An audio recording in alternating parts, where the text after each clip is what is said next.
leitt að heyra með tapið. Hvað fór úrskeiðis í kvöld? Mér fannst það bara að vera ragar í öllum okkar aðgerðum í dag. Mér fannst bara, við mættum alveg tilbúnar en bara allt sem við gerðum, það var hikandi.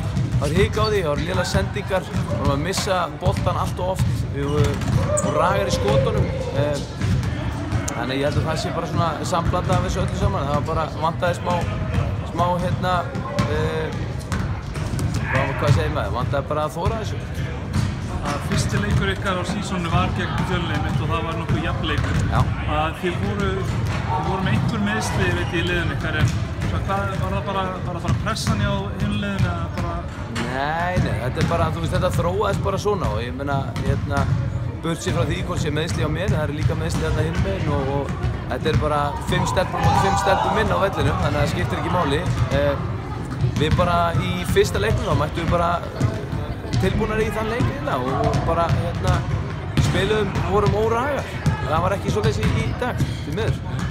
Næsti leik á móti Þór Akureyri, hvað getið lært af þessum leik og farið með inn í hann? Það er hellingur sem getur lært af þessu leik. Við þurfum að fara yfir bara hvað við ætlum að gera, þú veist, ef við erum pressaðir. Við vorum búin að gera það fyrir þennan leik, en við getum lært hellinga þessu og við munum horfa á leikinn aftur og skoða mistökin og reyna að læra þessu til þess þetta.